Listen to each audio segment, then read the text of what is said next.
Hi guys, welcome to our activity day. We are going to be going over upper body pushing today.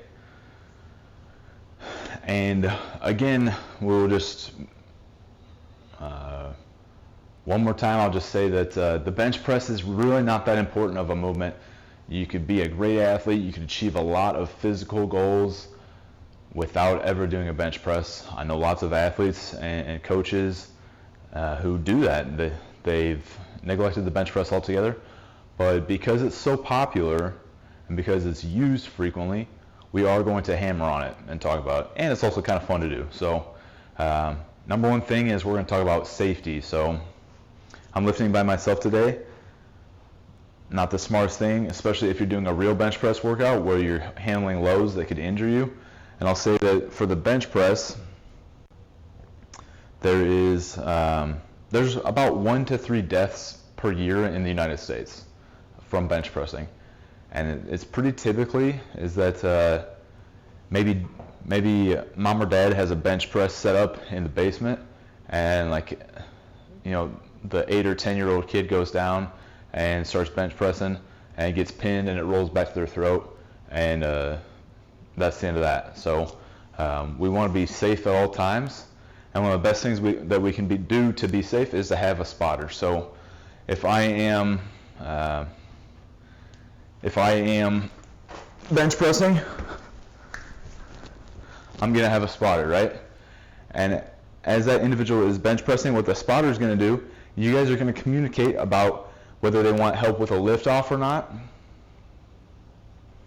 And then what the spotter is going to do, they're kind of in charge of that person's life and health and safety who's lifting beneath them.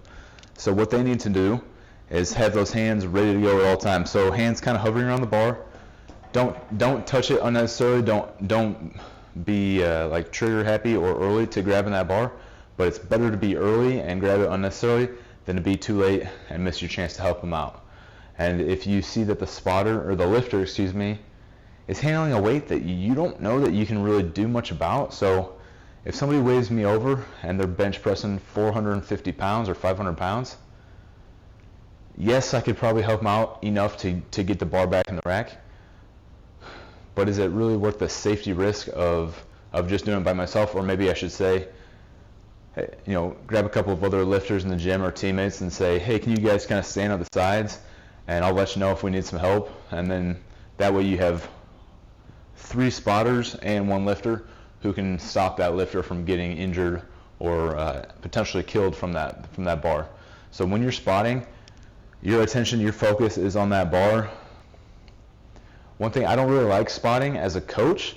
I don't really like spotting if I can help it. I try to get a teammate or another lifter in there so that I can watch a little bit more and see from different angles. And I also like to do some motivating while they're in there doing that set. I like to count and kind of holler at them and coach them up a little bit.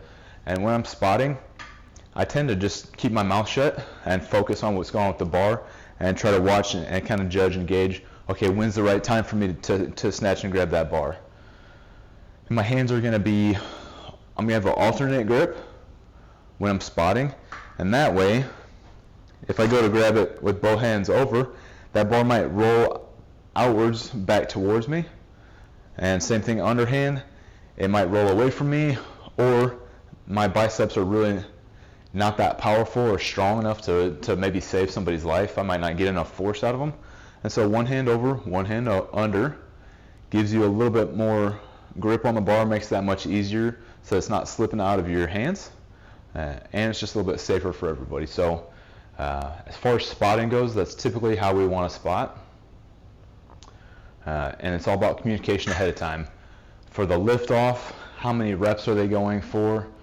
And if it's a load that you are nervous at all about spotting for, bring in some reinforcements, or just tell them ahead of time, like, hey, I can't spot you because I don't feel comfortable there, because once you're spotting, you're basically liable for that person's life and health and wellness. So we take it seriously.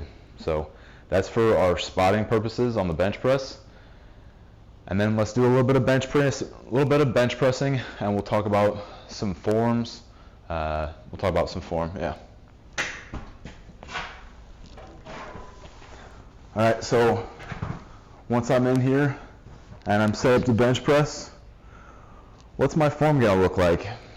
Now, when I started bench pressing as a young teenager, all everyone knows that Arnold Schwarzenegger did it on TV and in some of his bodybuilding books, and so I wanted to look like Arnold Schwarzenegger, and so that's how I want to bench press.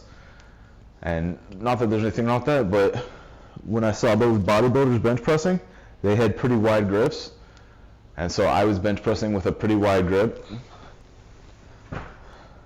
and my hips were pretty relaxed. It was a completely upper body movement for me. I would flare my elbows outward to get a big stretch through the pecs, and then I would flex my chest to bring that bar back up, and that was my bench press form as a lifter early on. As much chest as I could get out of it, that's what I wanted. Big wide elbows, right there, nice and slow. And then I was taught about the strength curve, which was essentially that we want to touch a little bit lower on the chest, and we want to finish over the eyes. And so I integrated that as well for several years. And then moving on past that, I started doing more learning from the powerlifting community, not so much the bodybuilding community, but the powerlifting community. And with that, I ended up changing quite a few things, and I decided to change these things for a combination of reasons. One was the way I was feeling. I was getting stuck with my bench press. I was plateauing with my training, with my increases in strength. Two is I was having shoulder pain, so I started being more open-minded to maybe something different. And three was just learning from this powerlifting community. People who were bench pressing much more than I was, several hundred pounds more, had different ideas about how to bench press, and I started listening to them and started integrating that a little bit. And that's more of kind of where I've settled with my bench press philosophy now. So again, bench press, not the most important movement on the planet, but popular, kind of fun to do, and does have benefits. So now how I'm going to bench press looks a lot different than how I used to bench press. And this is what I do now and what I would advise some of you to do. Setting up on the bench, we're going to start by getting our shoulder blades together, getting a good stance on the ground. I'm now tightening up from my feet, from my heels, up through my glutes, and in my upper back. My grip, I used to have that wide grip to allow me to get a better pec stretch at the bottom. Now I go basically just barely wide of shoulder width. And honestly, a lot of times I'll even drift just inside of shoulder width. So kind of somewhere in that range is what I would advise to start experimenting with this. I'm going to squeeze that bar tight, unracking it. And so again, I used to come down with the big wide elbows. Not anymore. Now I am tucking those elbows in much tighter, and I am attempting to drive that bar in as straight a line as possible. The shortest distance between 2 points is a straight line, and that's what I'm going for. And that's a pretty typical bench press rep for me these days.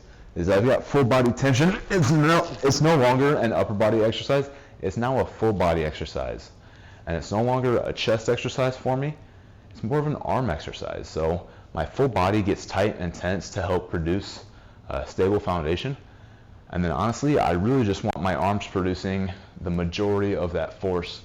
No longer, my chest was the primary mover, and now it's a synergistic muscle. It's there to support, but it's no longer my primary objective.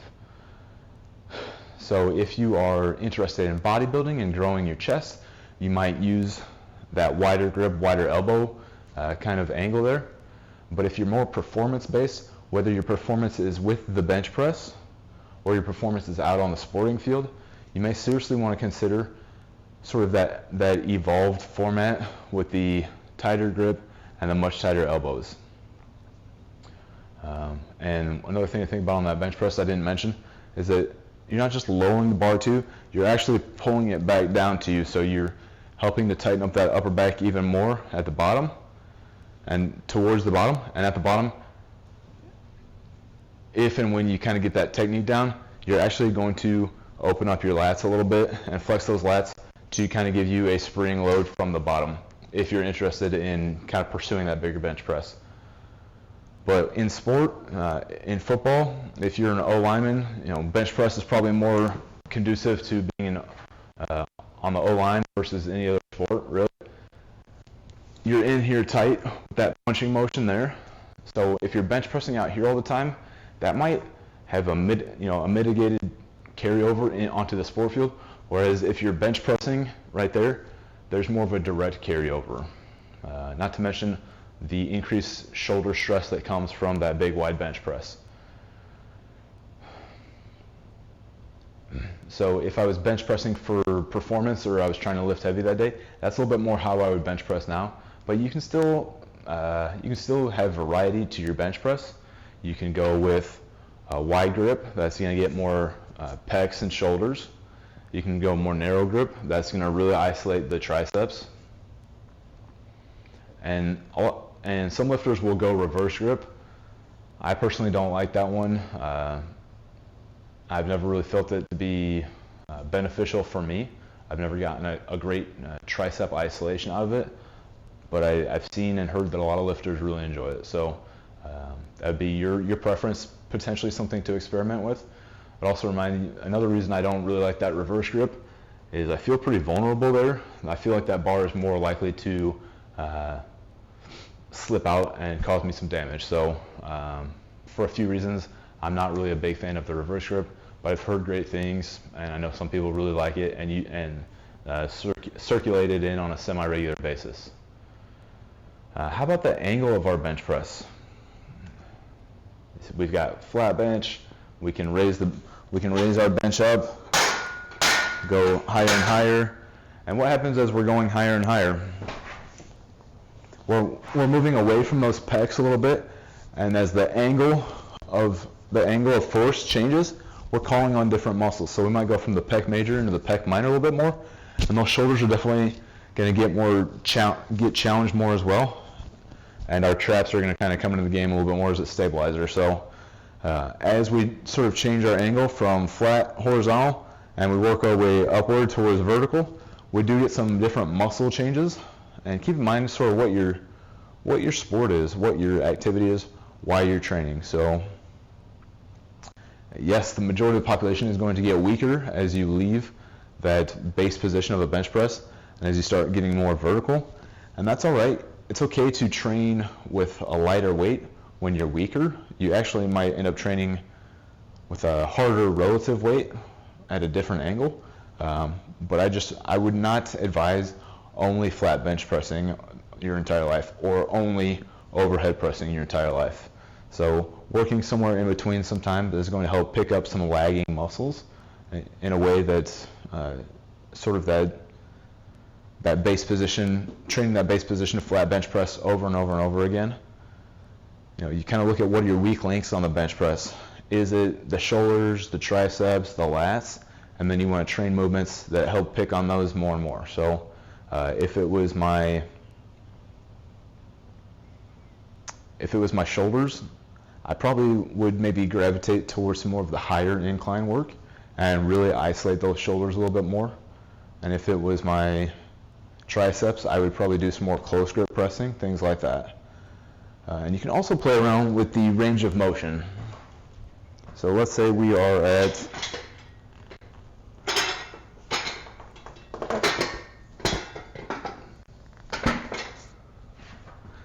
we're at this flat angle, and we can just bench press to our chest. We can just bench press to our chest. We can also do a spotto press, which is where we're going to come kind of eyeball the distance of the bar to chest, or feel out your elbow angle, and you can just be consistent there. And so instead of coming all the way down and maybe getting that bigger pec stretch and that shoulder stretch there and driving off of those, if I've got a little bit of a shoulder issue or my or I just never struggle down here, if when I'm doing very heavy lifting, if I can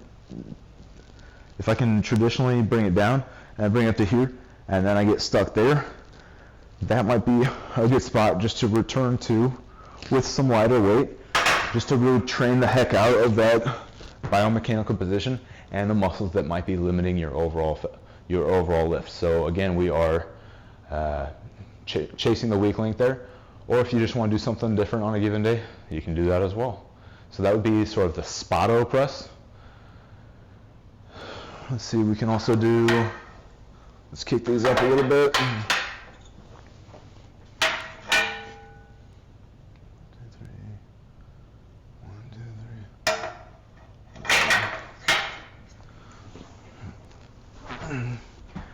So if I'm bench pressing by myself down here, not the smartest thing, want to stay safe at all times. One thing we can do to increase our safety, whether we've got a spotter or not, hopefully you always have a spotter when barbell pressing, we can do some pin pressing. And this isn't necessarily just for safety reasons.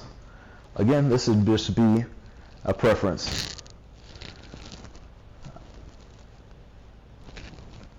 If you've got a reason or a strategy to use that pin press, then go for it.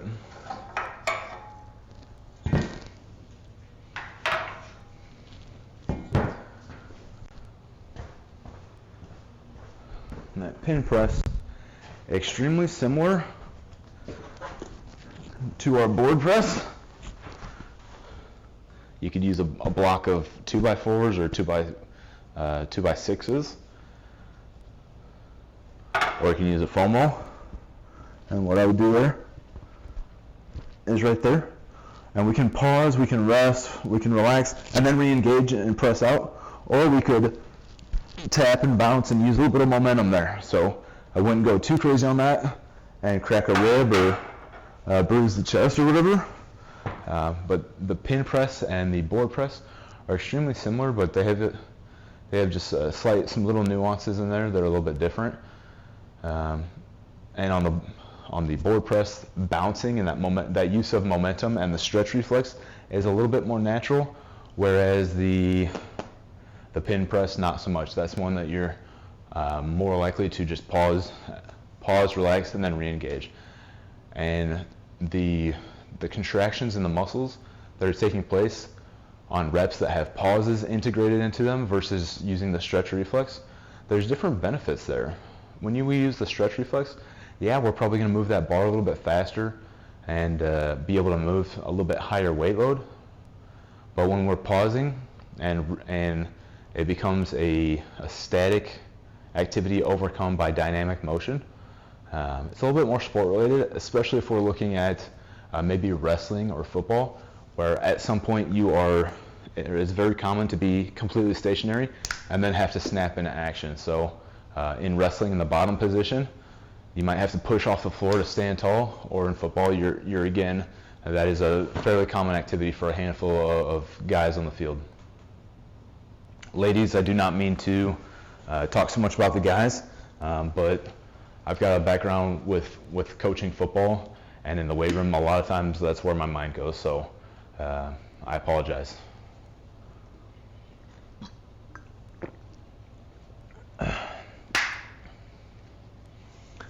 All right, so with our barbell, we have not talked about overhead pressing. So with our barbell, with overhead pressing, a couple things to keep in mind. Get a little bit closer here. I'll grab this. So with that barbell, with that overhead pressing, let's say, I'm using my roll stick here. Let's say we're overhead pressing. You're going to want to decide, do you want to press out of that front rack position and have them open the window and then stick their head through the window? Do you want to keep it out in front the whole time and allow them to arch back a little bit? Be bringing it down just below their nose and limiting that range of motion, kind of like our spotto press on the bench press, where we're kind of just guesstimating a certain range of motion each time. So these are some different things that have different benefits. If we're constantly falling back into that front rack position every time, then you're really integrating, or excuse me, you're really ingraining the ability to front rack a weight and produce force overhead. This is great, especially if you are a Olympic lifter and you're going to be performing the jerk movement on a regular basis, or if you're coaching and you like to use the push press quite a bit. It can help ingrain that ability to create force kind of out of that hole there. For me personally, I don't really like to take that stress off there. I see that it really motivates the lifter to start using hips a little bit more, to drop that bar out of position and then reinitiate each rep. So for me, I've kind of gotten away from that just from what I've seen and just from how I personally feel. As far as how deep that range of motion is going, I think the shoulder is sort of a poorly designed creature, all right? So I noticed that a lot of shoulder mobility kind of tapers away as our athletes age or collect some injuries. So a lot of times I will train them in a way that is just easier for the masses and more likely to be successful. So I don't do as much barbell overhead pressing as I used to, but one thing that has really helped boost health and safety and performance on it is I will actually sort of reduce that range of motion a little bit so that they still get all the benefits of the core strength and all the full body benefits that come from pressing overhead, but I'll reduce it, and a lot of times I'll have them just bring the bar down to about the tip of their nose and back up. Now, one thing, probably our number one issue or cue on that overhead pressing would be arching of the back. And if you see a lifter knocking out reps and really easy and they're feeling great, and then they start straining and they're slowing down and they start leaning back, well, why do they start leaning back? It's because they want to access a different set of muscles. It's not a conscious activity. They're just trying to follow the path of least resistance. And they know that being upright here and isolating the delts and the triceps and making that core fight that position there, because if you're overhead pressing and you're challenging yourself, that core is going to be firing. The body just naturally knows that, oh, I can relax my core, and if I just go back a little bit, I can call in my pecs for reinforcement. And so a lot of times we will subconsciously start turning our bench press or our overhead press into a bench press. We'll start leaning back. And so one coaching cue there would be to holler at yourself or holler at your athletes and have them tighten up their glutes and tighten up their belly. And when they do that, they re-solidify the foundation of the body. And a lot of times those slow reps, all of a sudden, they can bang out 2 to 3 more good reps. And so it's just kind of funny how clear and obvious that core strength is related to their pressing when they are overhead pressing. Look at my cheat sheet here. Some issues we did not talk about on the bench press would be letting the hips jump up. So kind of like when we're overhead pressing and we let the core relax and the chest fall back to try to access the pecs. A lot of times on the bench press, we will pop our hips up off the bench, and that does a couple things. One is it sort of gives us a little bit of like fake momentum and just kind of helps get that bar moving a little bit. And then 2 is that it changes the angle. So instead of being a horizontal press, when it becomes a decline press, when our hips are way up high in the air, our shoulder instantly becomes more stable, and the distance that the bar has to travel shortens a little bit. So it's good, and it's good in that it's not the end of the world and it's not the most dangerous thing, but it's bad in that it's going to sort of create the bench press. The bench press becomes like an abomination of what you originally intended for it. So just keep in mind, watch out for that. Watch out for your spotting on your bench press. Watch out for legs that start dancing around. A lot of times when that lift gets really, really heavy, the athlete is looking for support on their lift, and for whatever reason, their feet will start like sliding around. We'll just really integrate into them, feet into the floor, and get them tight from toenails to fingertips. How about some of our dumbbell work? See how far in we are, 24 minutes in. Okay, let's see. How about some of our dumbbell work? Well, a lot of what we've already talked about is going to carry over our dumbbell work.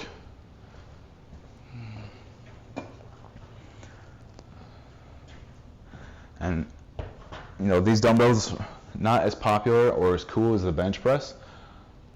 Nobody, the question how much you bench is way more popular than how much you dumbbell bench. But once we're in that position, as far as safety considerations go, I guess you could drop it on your face. I've seen that. I've seen a couple of people kind of like land on their face. I've never seen anybody knock their teeth out or anything like that.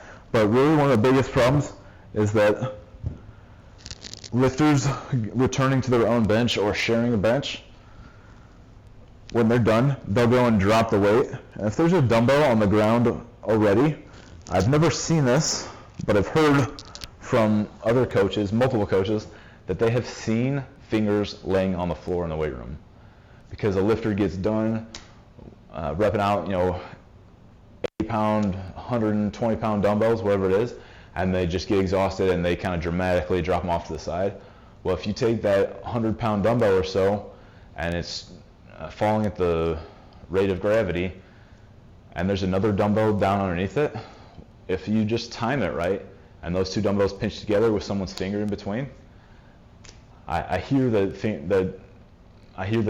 it causes a lot of damage, and I've seen people who have almost had the finger on the floor kind of experience where it's broken the bone and severed quite a bit of the skin. So with the dumbbells, that's a safety factor, is keeping it off your face and also not just destroying your fingers by kind of being lazy and dramatic and dropping the weights off to the side. So I would just watch out for those. What else have we got on dumbbells? All right, so we've got the flat dumbbell bench. We can incline the dumbbell bench. We can decline the dumbbell bench. As far as decline benching goes, I'd say it's kind of fun to do every once in a while. I used to do it regularly when I worked in more of a corporate gym, and they had sort of like the field of bench presses, and they had like 2 squat racks and like 12 bench press units, which just kind of goes to show you how people like to kind of spend their time at the gym. But with decline bench pressing, it's good in that it's going to allow you to maybe handle a little bit of extra weight and grow the arms a little bit extra, get some extra tricep stress going, but not super applicable to a lot of sports. So kind of be aware of spending too much time there, but it is an option. So you've got flat, with our dumbbells, you got flat, incline, decline. Some nice things about the dumbbell work is that unlike the barbell where you have to stay coordinated, with dumbbells, you can start to play around and have some alternating work there, and you can intermix some isometric holds, so maybe having one side holding while the other side's working and vice versa. Another sort of movement that I've really grown, I've become a fan of lately, is the offset dumbbell bench. So sort of lining up the spine with the outside of a bench, and whatever side is hanging off the bench, that side has a dumbbell and is working. So when I'm working over here with that dumbbell, yes, I'm going to load up and I'm going to train that side, but I'm also getting a lot of glute work here and core work here. And after I do my reps over on this side, I'm going to shift my whole body to the other side and follow suit. And so now it's gone from just sort of being an upper body meathead exercise into actually a little bit more of a full body and functional and applicable exercise.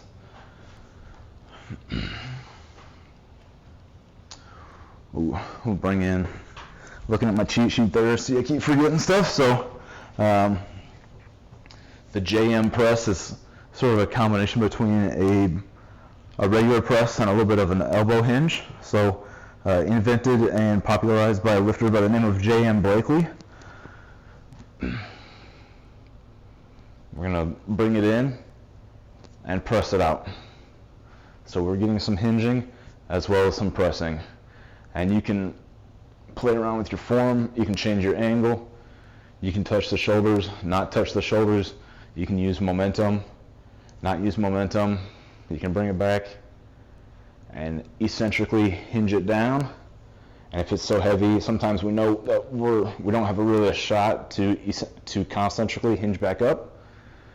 If it's heavy enough to do that, you can eccentrically load downward, rotate, and press up. But really the goal is that sometimes in the bench press, lifters will drift too far towards their face and they will get jammed up and their triceps will not be able to dig them out of that hole. With the JM press, which you can also do with a barbell, you're going to purposefully go to that sticking point. And I'll show you one more movement here on the presses. This is just to squeeze them together. Get a little bit of extra tricep isolation with that neutral grip, close grip. And it may not come down all the way, but you can really isolate your triceps with a dumbbell squeeze press like that.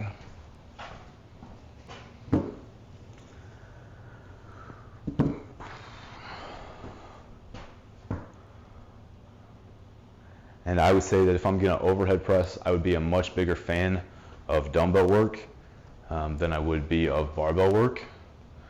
And you can also do some half kneeling options here.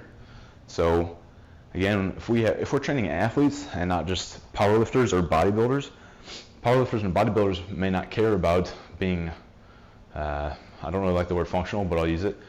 They don't really need to be good at anything outside of the weight room, aside from maybe looking good if they're a bodybuilder or a physique athlete or whatever it is. But with our normal athletes, being able to combine strength training with a functional capacity to integrate that into their sport is kind of what it's all about. So our ability to do work such as like a half kneeling press like that gives us some of that pressing power, but also challenges the core a little bit there.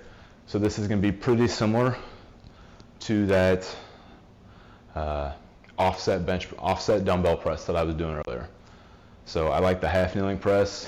You can maybe do some oppo presses. So standing on the opposite foot and pressing from that leg. Both feet down, pressing, using that offhand on your belly to provide extra feedback regarding core stability. Yeah. So our dumbbells, fun toys, good options. Allow for a little bit more articulation at the shoulder. So if you've got some shoulder mobility issues, it sort of solves that for us by giving us more degrees of freedom.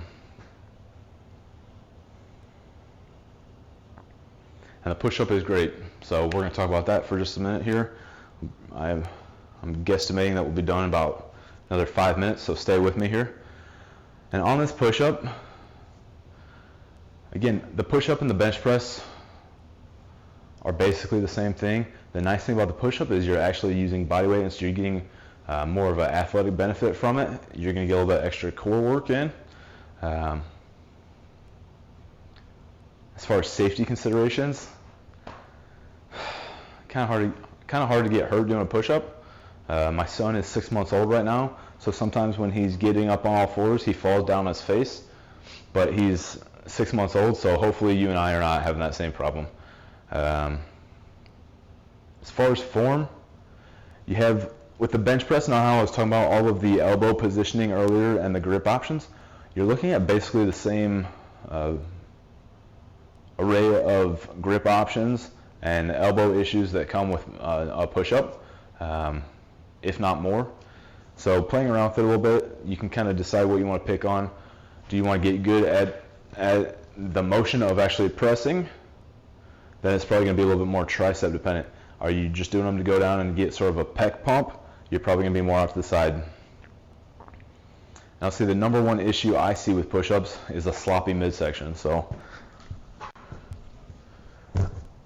as I'm in here, I'm going to advise a tight butt and tight belly. So flexing your butt and your gut. And we want to control that down and back up.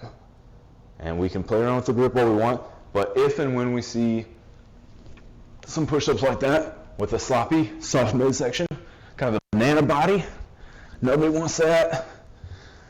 To steal something from my high school strength coach, the way he solves that with young teenagers is he says chest, hips, hips, chest. So push-up position, lowering everything, touch the chest first, then the hips. So chest, hips, and then hips, chest. And that way, you might get some funky, goofy stuff, but at least you're not getting a sad, sorry banana butt, right? So nobody wants that. And then as far as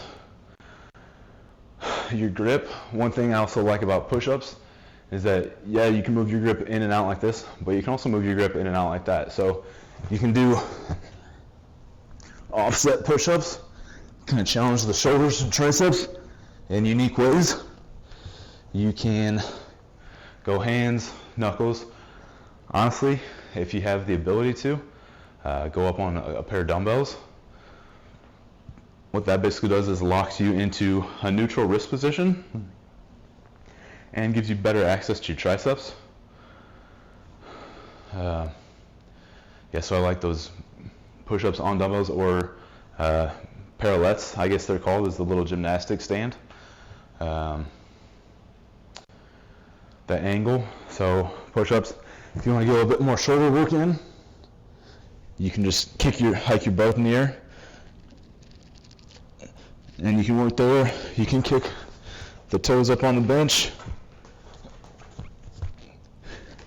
and then pike your butt up in the air again. And I can't do handstand push-ups, but I can do those. So maybe if I get feeling crazy, one day I'll use those to train for handstand push-ups. Probably not, but if you're more athletic than I am, you go for it. And then range of motion. We can adjust our range of motion. If I've got heavier athletes or weaker athletes or little old ladies who can't do a full push-up, but they always really wanted to, well, sometimes you just drop them to the ground and you say, go as deep as you can and come back up before you fall on your face. So they might come down, and that's how comfortable they feel. Would I consider that a great full range of motion push-up? No. Is it better than nothing? Does it kind of build some confidence in them? Does it challenge their core a little bit? Does it get them used to the idea of doing push-ups? Yes. So it has a use, and it has a time and place, like most exercises do. So you can play around with your push-ups like that. You can play around with elevating feet and getting extra core work in. Spider-Man push-ups. The list goes on and on. If you've got a more fit individual, the one-arm push-ups always look pretty cool, kind of Rocky style push-ups. So the one-arm push-ups that I can do are not worth putting on film, so I'm not gonna record myself doing that, but they're out there, and I will work on them. I'll keep working on them until they're film worthy. How about that? And I'll also, kind of pairing off of our floor push-up with a limited range of motion, a push-up doesn't always have to be on the floor. If you want full range of motion push-ups, sometimes we elevate the surface. So that same individual who's barely doing a push-up on the ground, barely bending their elbows on the ground, you raise them up enough, now they're doing full range of motion push-ups. And that builds their confidence. As far as recording goes, you say, okay, Timmy did the 4-notch, and he did 11 good push-ups on the 4-notch. And what I actually started doing, I'm not the brightest bulb, but what I actually started doing after some time was I started to designate days where we would do partial push-ups and days where we would do full push-ups. So if an athlete can't do a full push-up on the floor or cannot do the amount of full push-ups on the floor, they know that they want to go to an elevated surface. But on a partial push-up day, everybody gets to do push-ups on the floor. And if you're good at push-ups, you might put weight on your back. And we go down to push-ups at 90-degree angle. So elbows at the 90-degree angle. Let's see here.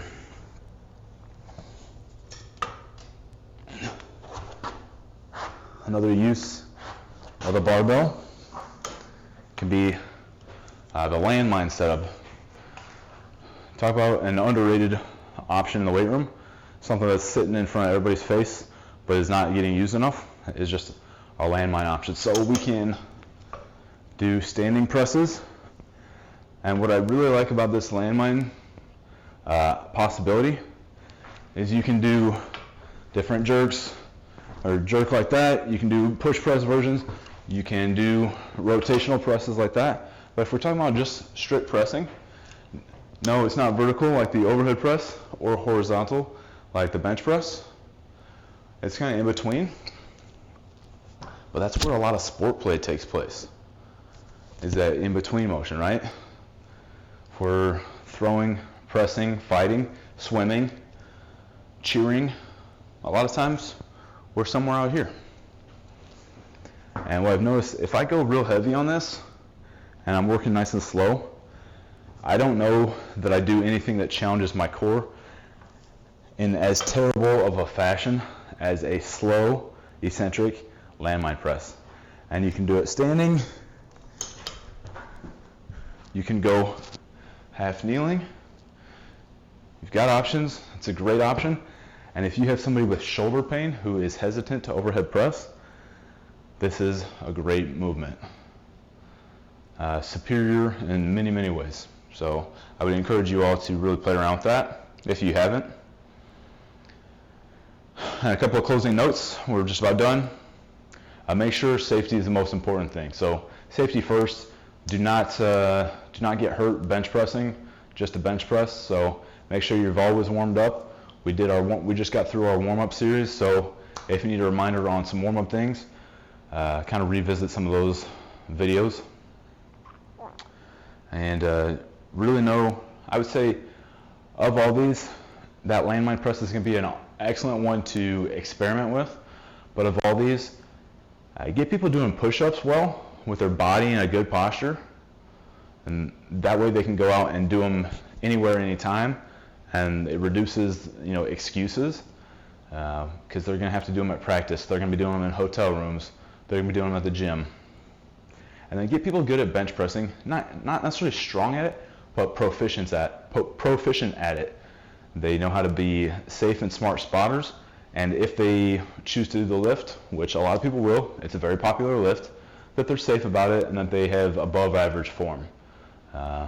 And that's it, guys. We'll see you next time on the upper body pull day.